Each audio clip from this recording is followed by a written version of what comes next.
Part 1, The Dream of a New World. Imagine the cold grey waters of the North Atlantic. The year is 1620. A wooden ship creaks beneath the weight of wind and prayer. On board are 102 souls, men, women, and children, bound together by faith, fear, and a dream that has carried them across the ocean, the dream of freedom. But to truly understand why they risked everything, we have to turn back the clock, to England, nearly half a century earlier.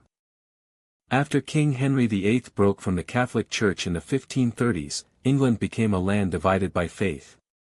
The new Church of England looked Protestant on the surface, but to many reformers, it still smelled too much like Rome.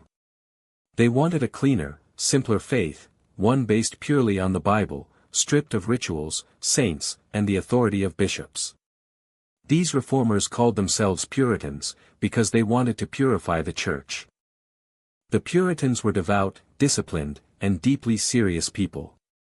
They believed that life was a test, and salvation came only to those chosen by God, the elect. They worked hard, avoided sin, and lived by Scripture. They saw themselves as the faithful few in a world of corruption. But in their quest to reform the Church, they made enemies in high places. By the late 1500s, Queen Elizabeth I had grown tired of religious division. She demanded conformity. Attend Anglican services, use the official prayer book, or face punishment. For many Puritans, this was an unbearable compromise. They wanted to worship freely, not under royal command. Out of this movement, a smaller and even more radical group was born, the Separatists. Unlike most Puritans, who still hoped to reform the Church from within, the Separatists believed the Church of England was beyond saving. They called it corrupt, a Babylon. The only way to stay pure, they argued, was to separate completely and form their own independent congregations.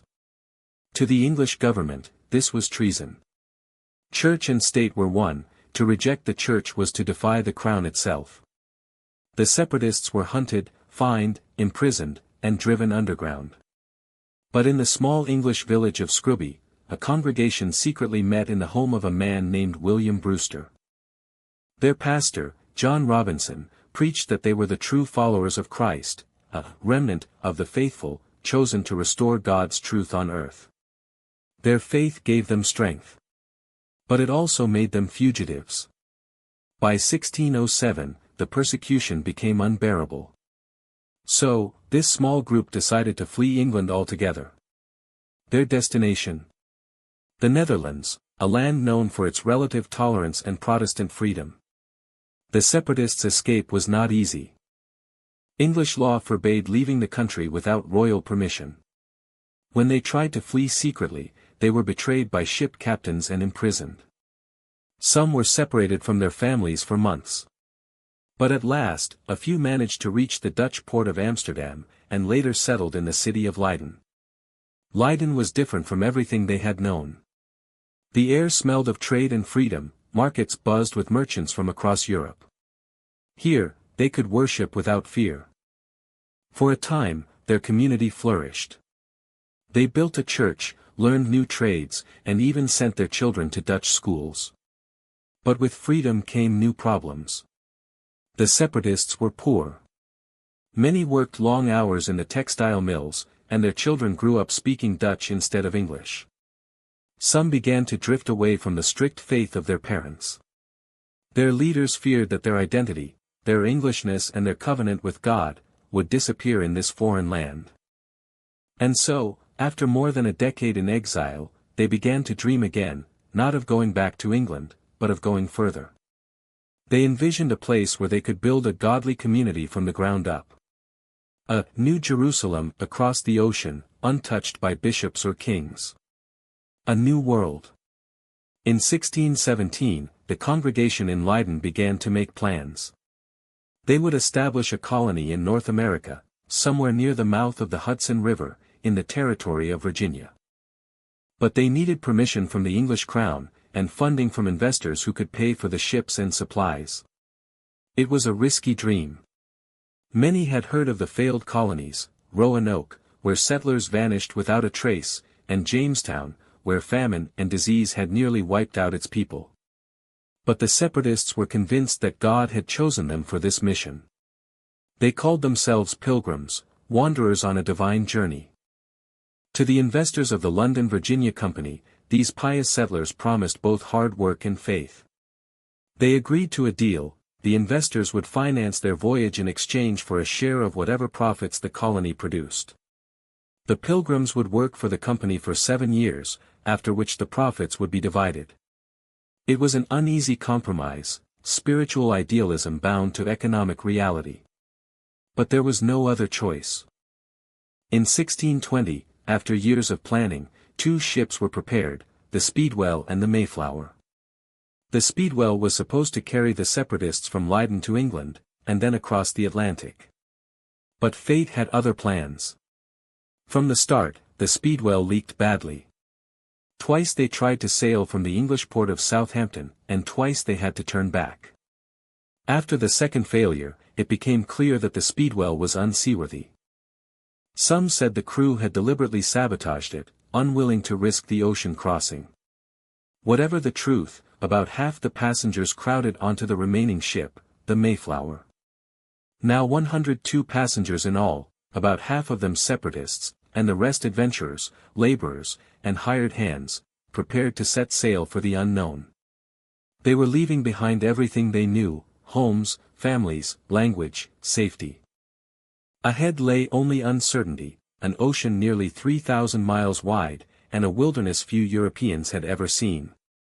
But to these pilgrims, it was not madness, it was destiny. On September 6, 1620, the Mayflower raised its sails from Plymouth, England. She was an aging cargo ship, built to carry wine and wool, not people. Her decks were low and cramped, her timbers creaked in the wind.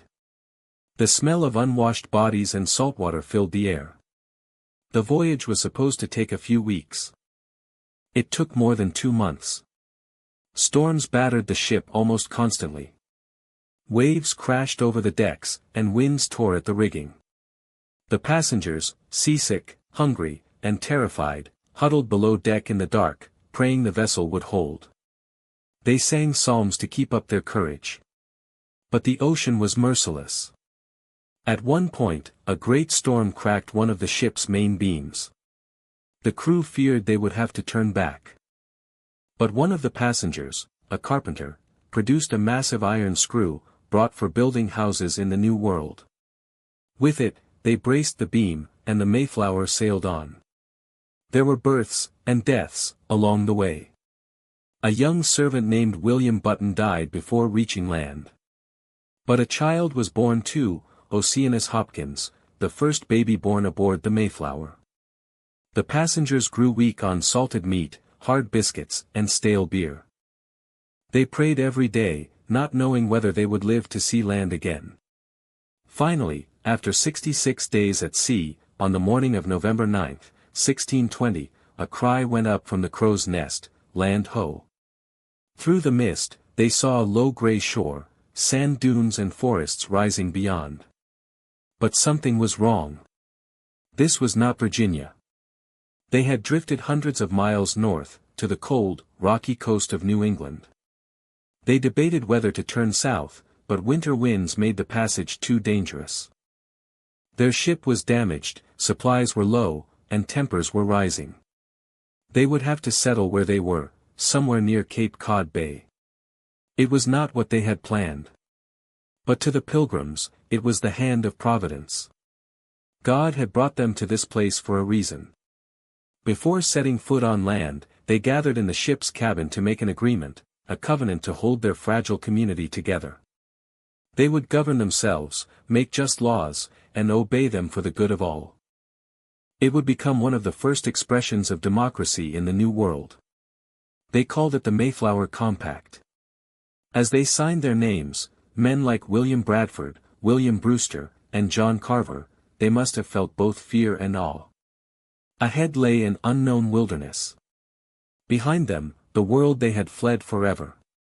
But in that moment, as ink dried on parchment and the sea roared outside, something extraordinary was born, not just a colony, but an idea.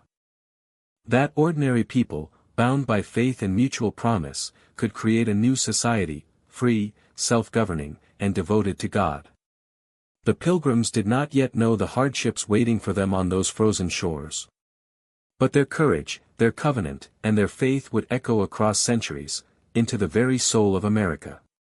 The story of the Pilgrims on the Mayflower was not just about survival. It was about conviction. It was about the human hunger for freedom, and the price of pursuing it.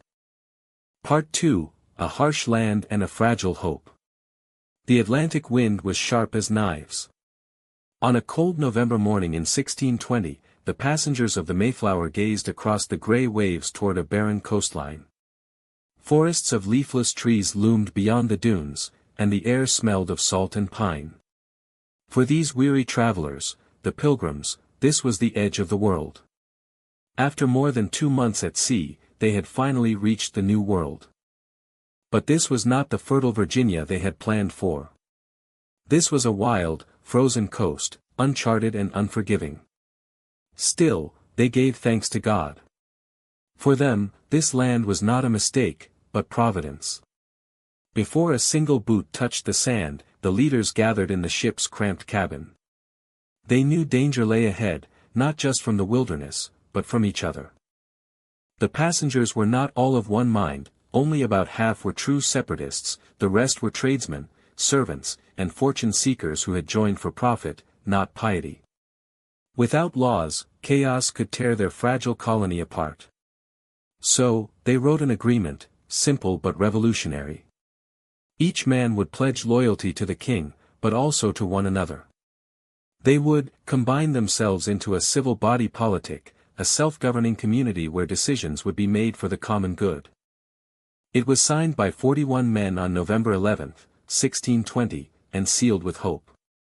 That document, known as the Mayflower Compact, would echo through history as one of the first seeds of democracy in America.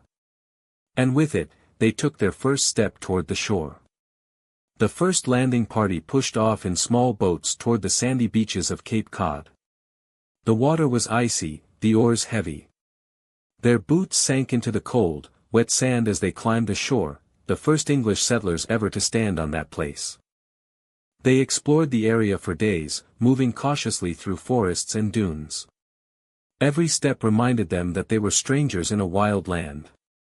They found fields where corn had once grown, but no people, only signs of abandoned villages and graves.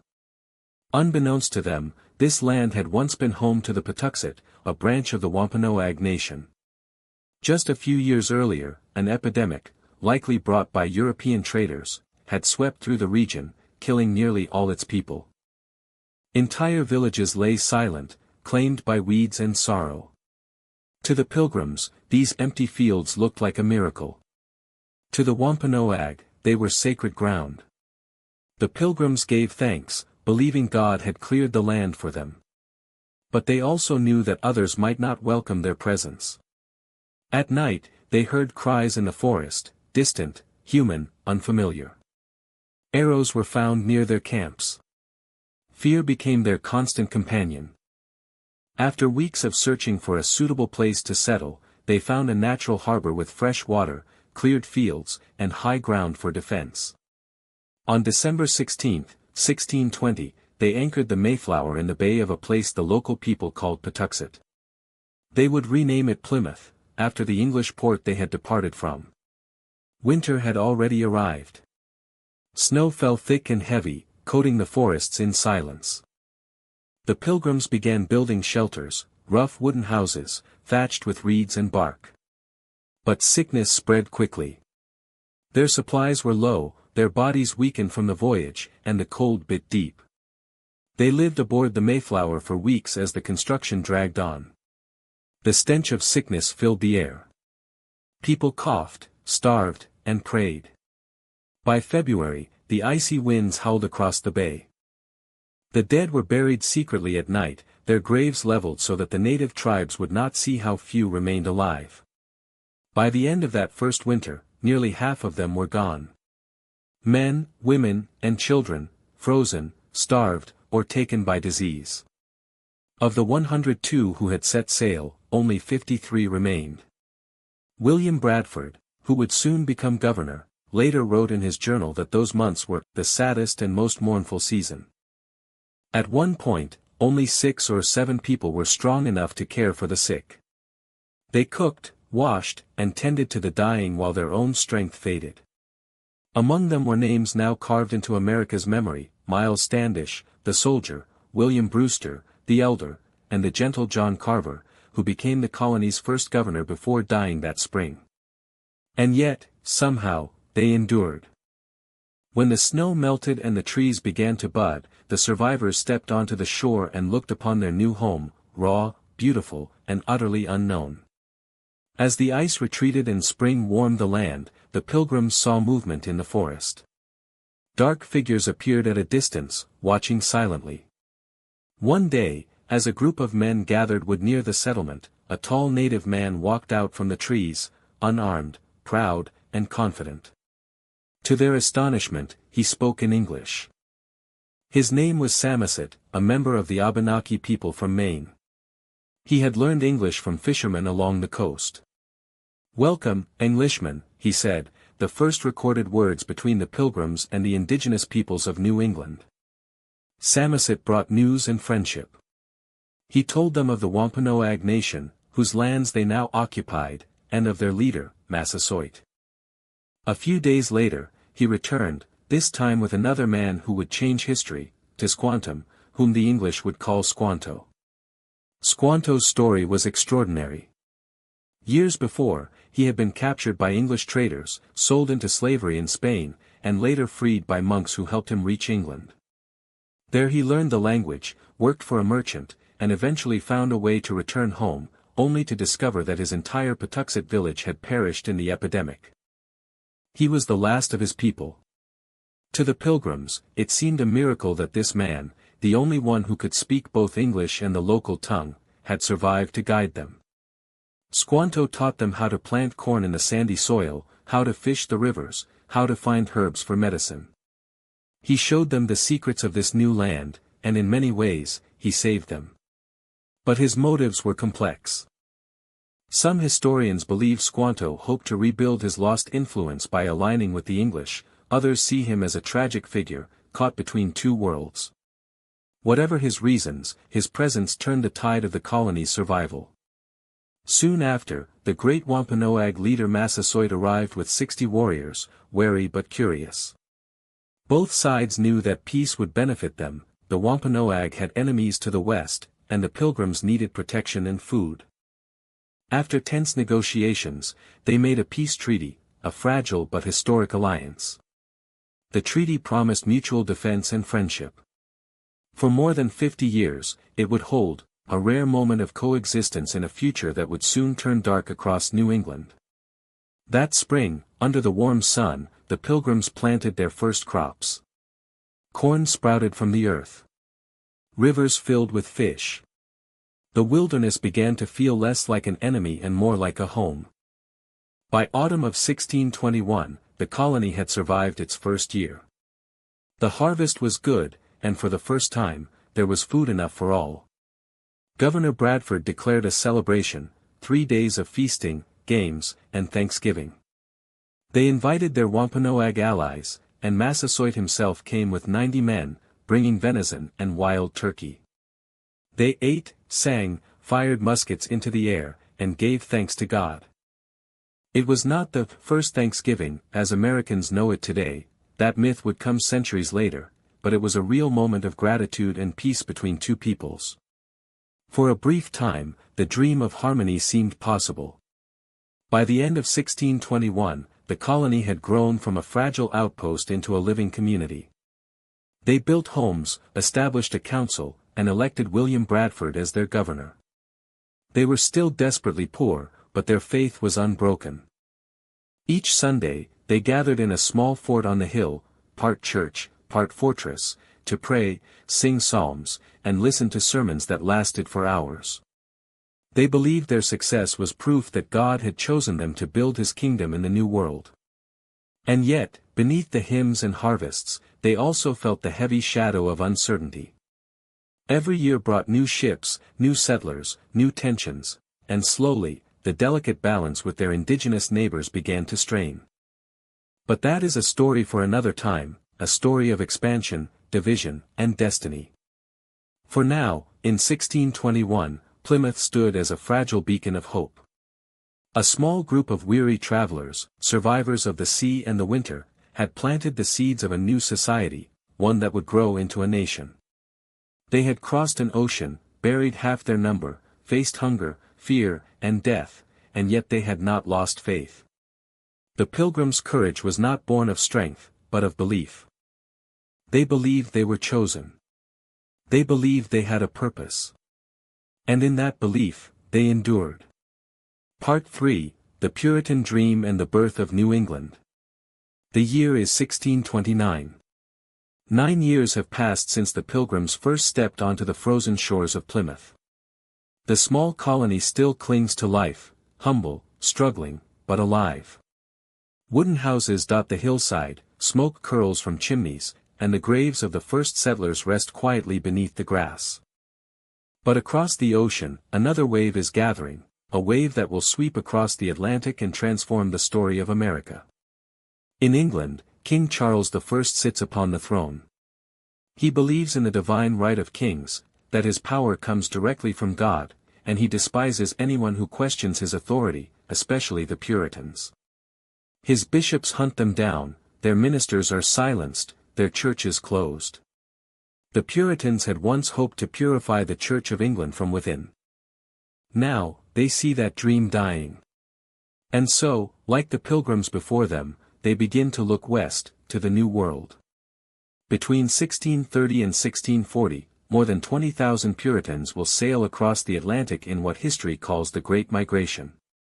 Their goal is not escape alone, but creation, to build a new society, city upon a hill, as one of their leaders, John Winthrop, will famously declare, "For the eyes of all people are upon us."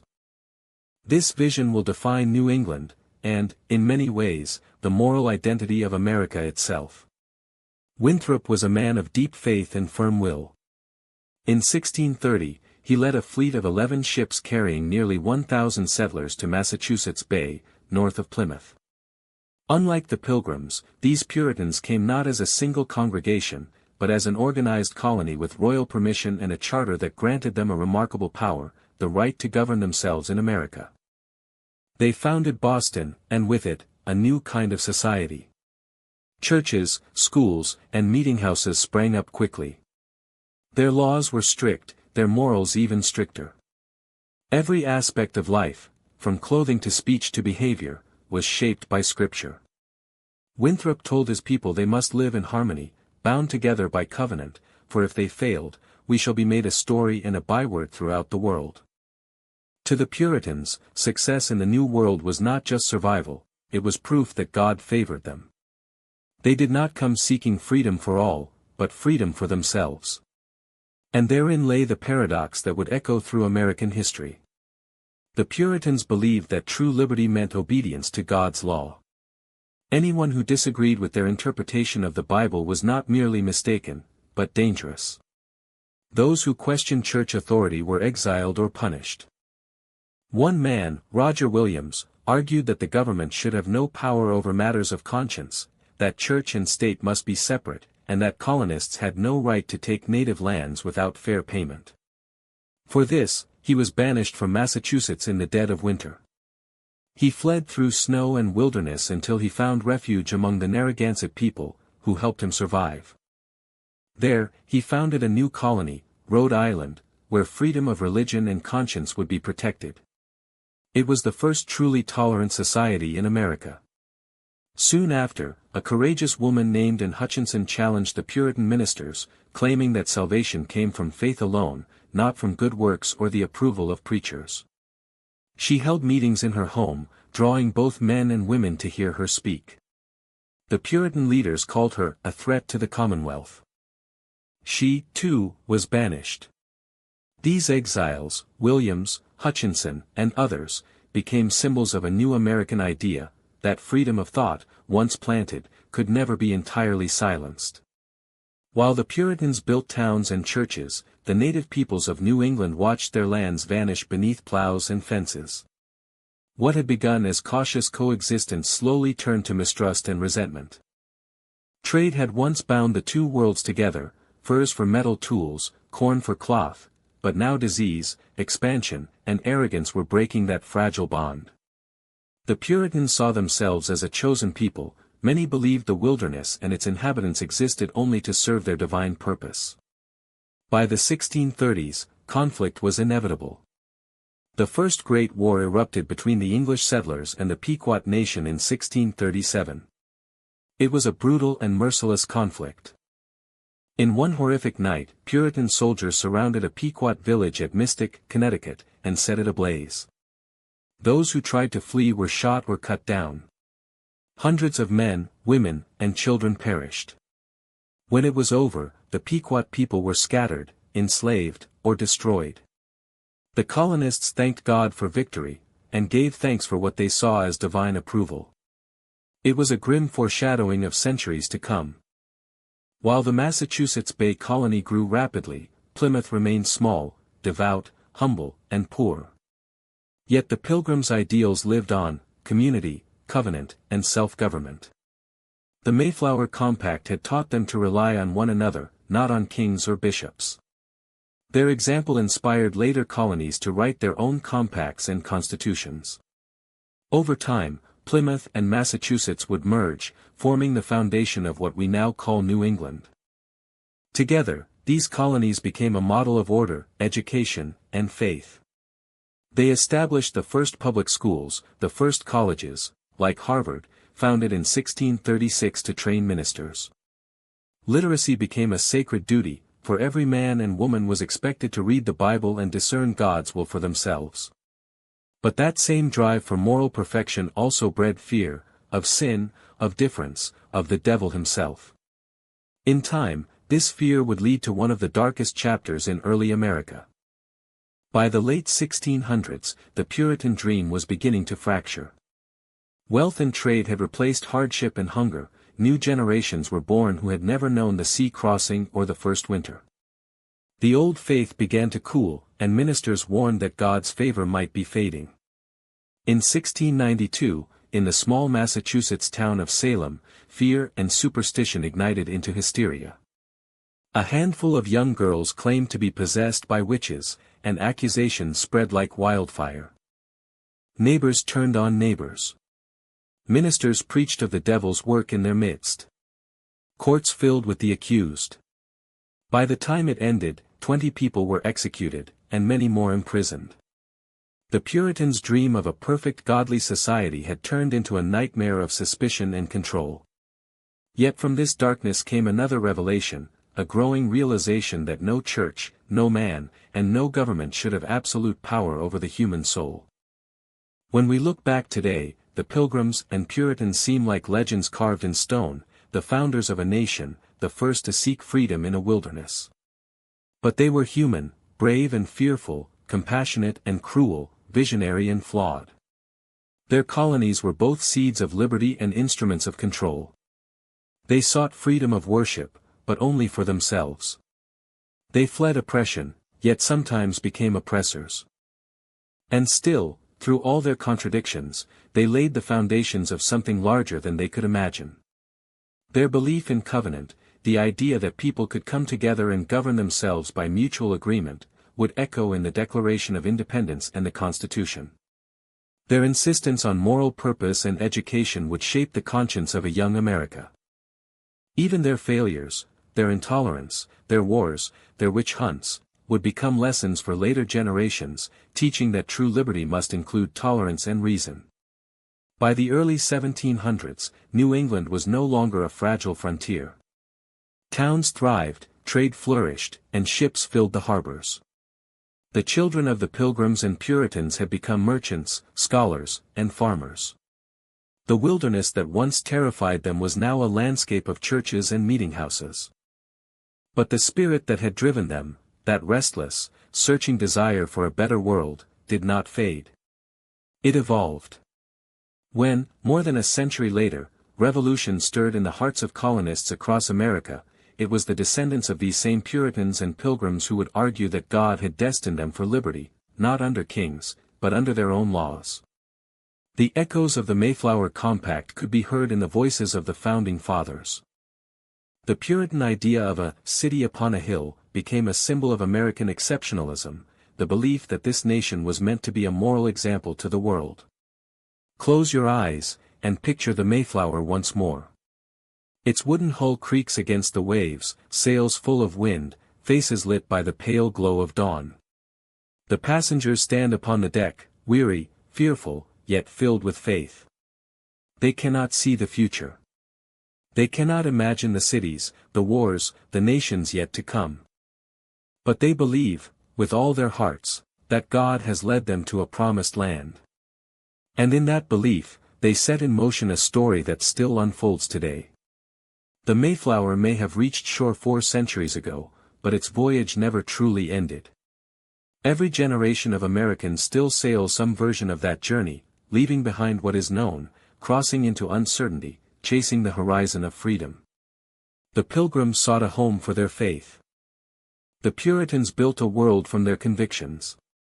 And together, they gave birth to a new chapter of human history, the beginning of America. What are your thoughts on this topic? Let me know in the comments below. And of course, like and subscribe.